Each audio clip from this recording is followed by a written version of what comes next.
jërëjëf Al comme niñ koy defee rek saa su ne ci waxtu wi bu 8h44 jàpp 45 jotee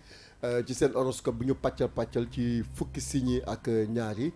tey di lundi 3 juin 2019 ñu koy dooree rek par bélier yi mu xool ci wàllu mbëggeel wàllu wér-gu-yaram ak liggéey boobee sax ñoom liñ ci wax mu ne ñoom dañoo nekk nit ñi nga xam ne tey jii dañuy xaw a mer féroce agressif baaxul nañ indi jàmm Al indil jàmm bu dee da nga may xaritu bélier nee leen ne indi jàmm tey sur le plan. naa leen ko wax baaxul mu ne sur le plan sentimental ci wàllu mbëggeel ñoom dañoo nekk ñi nga xam ne dañ def tuuti benn retrait mayte def recul taxawaat xool parce que bu fekkee nii ñu continuer nii amul tolérance mbir ma day pëccëxoo te su boobaa pëccëxoo day am te boobaa jafe-jafe def kii léegi au lieu ngay critiquer waaw au lieu ngay critiquer sévèrement indil jàmm dinaa am ku mu koy yeggee leen ko nee na ci wàllu santé ñoom seen jëm bopp de nit ki xam nga activité bu ëpp da ngay dem ba sa yaram day nagam day gasax xam nga tey am na ñu nekk ci plateau ñoo xam dañoo sonn tey voilà donc activité bu bëri day indi ay jafe-jafe ñu dem ci ñi nga xam ne ñoom ñooy tóoroo yi Papa Jean xamal lay wax ci man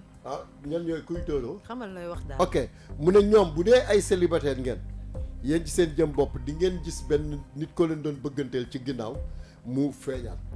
donc ñooñu mooy célibataire yi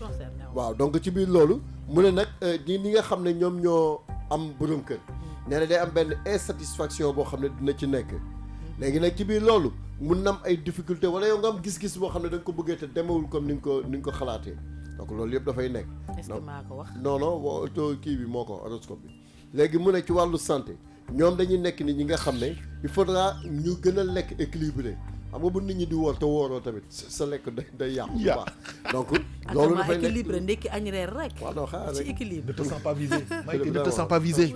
donc mu ne loolu dafay nekk li nga xam ne dafay indi ay yenn difficulté yoo xam ne donc nañu gën a équilibré seen alimentation di lekk bu normal mais comme di ñëw wala ndikki di lekk ay beñe ak ay yu kenn xamul yooyu dafay indi ay jafe-jafe après beñe bi de xam naa ne am na ñoo xam te ne dara métti na leen lool lool nekkoon na sama xel nag ci wàllu travail kàttanu yàlla sa nekkoon sama xel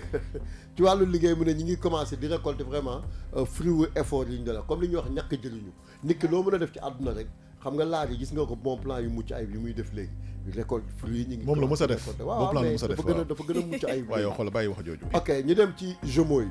donc Gémeaux yi mu ne ci wàllu vie sentimentale ñoom dafay nekk ni ñi nga xam ne baax na ñuy am benn une vie romantique Maïté vie romantique maanaam mooy dund boo xam ne bu mucc ayib lay waaw dund bu neex boo xam nañ dund li ñu fekkee en tout cas after koor gi moom waaw di dund ay c'est dans 2 jours after koor waaw di dund firdaws inchallah rabbi xam nga di dund àjjana ci suuf loolu dafa baax mu ne loolu nekk na li nga xam ne événement yi nga xam ne jàlloon na ci gannaaw fàtte leen ko lu bon kenn du ko fàttaliku da ngay bàyyi loolu nga jàll ci leneen mu ne nag jàll ci leneen taxul nga ëppal rabe moo tax ci wàllu santé dérapage yooyu boo ko defee sa organisme yi sa sidit yi ak sa ndigg yi da ngay ñëw fii di fudd rek te loolu doxul. kon la ñu dal léegi lan mooy dérapage fudd ak ndigg. non garaaw li ñu dal à bon entendeur mu ne voilà travail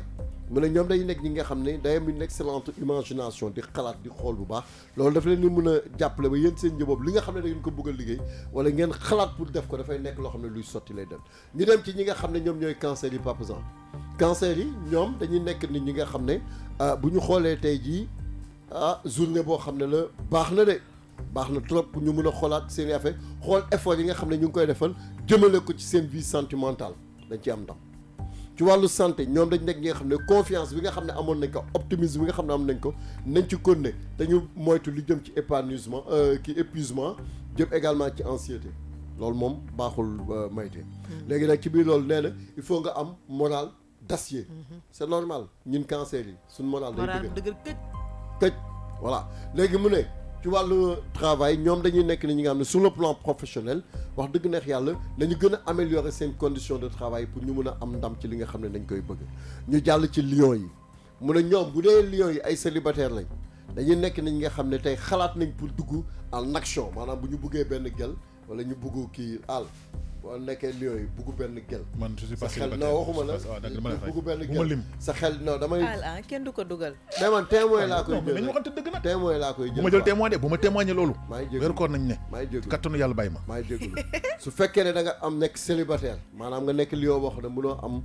coro wala munoo am far nee na tey dafa nekk journée boo xam ne duggal action. comme Abdou Sagna. ah waaw moo yaa ko wax duggal action nee na boo ko defee rek incha allah rabbi di nga am li nga bëgg léegi nag ci biir loolu bu fekkee ne nag da nga am soxna wala nga am borom kër nee na nga pimenté si relation maanaam na nga ci def poobar ak kaan dolli cere yokk ñeex di dolli cere yokk ñeex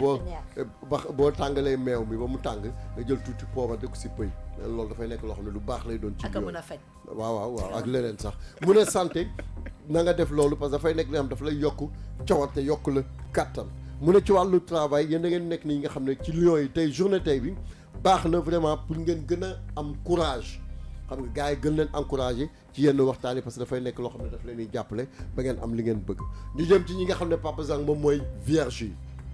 ñoom ci wàllu santé dañuy nekk ñi nga xam ne nañuy nelaw bu baax parce que fatigue bi dafay nekk li nga xam ne mën na yàq sa journée xam nga tey studio bi am na fi ñoo xam ne dañu sonn tey di ëbbali di fudd rek léegi nee na ñoom vierge yi tey jii nii loolu coono boobu noonu baaxul et puis gis nga laali yaram du machine yaram da nga koy nopp mbaa mu noppal boppam léegi nag ci biir loolu nañ ci bàyyi xel bu baax a baax mu ne ci wàllu travail patience baax na sur le domaine professionnel dafay nekk li nga xam ne daf leen di mën a permettre ngeen mën a accumuler beaucoup d'expérience yu leen di mën a aider pour ngeen mën a am li ngeen bëgg ci wàllu vie sentimentale nag da ngeen di nekk ñoo xam ne yéen vierge yi seen journée ki ngeen di bëgganteel dina xumb tey de di xumb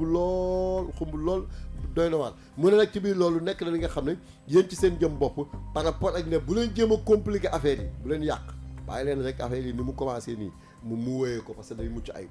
ñu jàll ci ñi nga xam ne ñoom ñooy balance yi mu ne ñoom dañuy nekk ni ñi nga xam ne dañu ibbi seen gët xool parce que ki nga xam ne ñi ngi bëgganteeg moom soriwul donc dinañ ci am li nga xam ne dañ ko siy bëgg léegi nag ci biir loolu dina am ay surprise yoo xam ne dinañ si am par rapport ak ci seen rapport yi seen diggante yéen ak nit yi li ngeen ci bëgg yàlla mën na leen si jàppale ba tawfeex mun si jublu mu ne ñi nga xam ne ñoom ba léegi ci wàllu santé muy balance yi mu ne énergie yi nga xam ne amoon ngeen ko effort bi ngeen doon def nekk na loo xam ne ngeen commencé def benn bain relaxant xam nga laaj bain relaxant mooy genre xeetu sangu yooyu may de nga xam ne da nga ciy xam nga cabaxal ay mbir bain relaxant yooyu dafa nekk li nga xam ne lu baax lay doon. mais cabaxal bi ci kii laa wax de. waaw waaw garab yi. ay ñoom sel de bain ay ñoom gel de douche si loolu lay wax sax loolu si foofu la sax. loolu daal laa wax leneen lu ci rax nag tamit dagan na. tamal rax waaw. ay ca mais dañu nekkee vaillé. léegi. naa lu ma naqati. léegi mu ne balance yi yéen loolu ñu ciy rax noonu. rax Pape Cheikh. léegi travail mu ne day nekk ñi nga xam ne il faut pas ngeen précipiter les choses laissez-les ñu déroulé selon leur cohérence di nga am li nga bëgg xam nga nit même boo commencé ci benn affaire au début mun na difficile mais au fur et à mesure ngay dem da ngay dem ba mayonnaise bi jàpp affaire yu dox donc kon ñoom aussi nañ ci bàyyi xel baax muy balance yi ñu jàll ci scorpion yi mu ne ñoom dañu nekk ñi nga xam ne seen vitalité seen parce que seen xarañte ci wàllu santé day baax tey ci wàllu liggéey nag dañu nekk ni nga xam ne nañu xool fi ñu teg seen tànk xool li ñuy doxalee parce que dinañ ci am liñ ci bëgg ci wàllu vie sentimentale mu ne ñoom dañuy nekk ni ñi nga xam ne wàllu waxtaan dialogue dafa baax xam nga mayte waxtaan dafa baax àdduna amul solo communication c'est très important réeroo amul waaw ñàkk waxtaan rek moo am mais bu leen ko defee rek da ngeen di gis da ngeen di am li ngeen bëgg incha allah te du am benn problème ñu jàll ci ñi nga xam ne ñoom ñooy sagittaires yi waaw sagittaires yi mu ne ñoom dañuy nekk ni ñi nga xam ne dañuy gént de xam nga célibataire buy gént di gént laari nii di ko gént nii di xalaat nekkee li ngay gént dara amu ci mu ne ñoom nañ ko moytu tey loolu nekkul li nga xam ne parce que dañuy gént loo xam ne en fait du réalité ñu bugg koo jël bugg koo forcer seen bopp te du baax déedéet loolu dafa leen di indil ay gàllankoor léegi nag ci biir loolu mu ne insomnie nekkul li nga xam ne baax na donc il faudra ñoom seen jëm bopp ñu jéem a xool jël ay méthodes naturelles remèdes naturels comme ay tisane loolu dafa nekk loo xam ne lu baax lay doon dina leen mën a permettre ba ñu mën a am li nga xam ne dañ si bëgg mu ne tamit ci wàllu liggéey parce que su bëri xarañte bu bëri bu mu la dugal ci ay yenn gàllankoor bëgg a def résultat bu mu tax nga def loo mënul loolu de dëgg la jaru ko Capricorne yi mu ne ñoom dañoo nekk ñi nga xam ne am na ay yoon yi ñuy jaar yoo xam ne de bu fekkee bawuñ ko wàccuwuñ ko dinañ am li ñu bëgg de sur le plan sentimental léegi nag ci biir loolu tey rek dafa nekk journée bu agréable pour couple yi man daa koor gi ci bëccëg bee ma ci xaw a jaaxal rek mais nee na journée bu mucc ayib lay doon tey jii nii kon nag ci biir loolu nee na seen complicité day gën a roofalante te dafay nekk loo xam ne lu baax lay doon mu ne ci wàllu santé ñoom dañu am forme active waaye nag bu leen gaspiller seen énergie jant day so nañ ci bàyyi xel bu baax mu ne ci wàllu professionnel aussi da ngeen di nekk nit ñi ngeen xam ne yéen seen jëm bopp ni ngeen doon xalaatee liggéey bi demeewu leen ko bu leen énervé wu bu leen mer baaxul. ñu dem ci ñi nga xam ne ñoom ñooy verseau yi verseau yi nag ñoom dafa wax ne ci wàllu professionnel kan moo fi verseau fii. kenn du verseau ma ne sur le plan professionnel ñoom dañu nekk ñi nga xam ne bu ñu confondre vie privée ak vie professionnelle maanaam di mélanger ñaari buñ ko defee rëccu day am yow boo amee loo meree sa kër yemale ko sa kër bu ko indi ci fi ñuy liggéey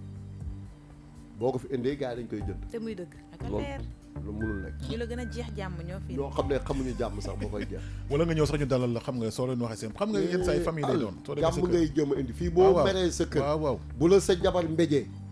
mbéj ci suba teel nga meree foofu ñëw fi indi ko fii nii gars yi dañ koy jabar jënd. nan lay mbéjee tamit. quand même jigéen ñi dañu sikk de. yaa gën a sikk ñëpp yow mi di ko wax. ah bon. xam naa mbéj bi muy wax nag da ngeen koy comprendre tamit. xanaa du raay la loolu. mbéj daal noppi naa. mbéj yi dañoo xam nga yow ak mbéj moom bëri naa façon. j'ai vu la lune. verseau verseau mu ne sur le plan professionnel ñoom dañuy nekk ne ñi nga xam ne wax dëgg yàlla gis nga li ma la doon wax léegi Mayte mu ne bu fekkee da ngeen am ay complications ci seen vie conjugale mu ne loolu nekk na li nga xam ne warul tax nga koy jëm a jàll yóbbu ko ci feneen loolu dafay nekk loo xam ne du baax ci yéen fa ñuy mujjee nag moom mooy poisson yi mu ne ñoom dañu nekk ñi nga xam ne bu ñu xoolee jamono yi ñu weesoon ci suñ ginnaaw amoon na quelques difficultés amoon na quelques jafe-jafe ba nga demoon ba supporté woo sa conjoint yow ak sa xel defal benn recul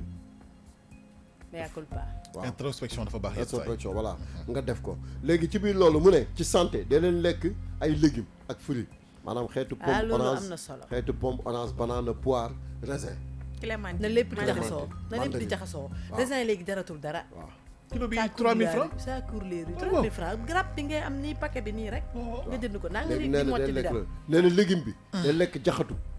jaxatu dama dama lekk jaxatu. di waaw xaaral rek moom li mu wax fii la day lekk jaxatu navet moom bu ko fi tuddati. day lekk jaxatu la wax tubaab bi ma wax loolu. waaw jaxatu lay lekk jaxatu lekk batañse yaa ngi dégg lekk ñambi puloox puloox neex na. puloox waaw day lekk puloox bu ñor waaw. ak xuluñi ak xuluñe yooyu day koy lekk maanaam juróomi day koy lekk ak nawe ak carotte ak navet. ak carotte ak lépp. nawe nee na boo ko lekkee yooyu dafay nekk li nga xam ne lu baax lay doon léegi ci wàllu liggéey nag perspicacité bi nga xam ne yaa ngi ko am à volonté dafa leen di jàppale ba yéen seen jëm bopp sur le plan professionnel yeneen problème yi ngeen amoon yëpp da ngeen di commencé di gis solution loolu moo nekkoon horoscope bu tey bi ci kàllaamay kocc waay. donc sa horoscope bi tey neex na moom. waaw horoscope bi daal moo wax dëgg yàlla tey moom amul benn muskila xam naa nag li ñuy waaj a korité la kon yàlla def si def yërmande ah Kati Diop. waaw waaw ma nga wax Kati waa Diop. léegi waaw man maa ko wax consciemment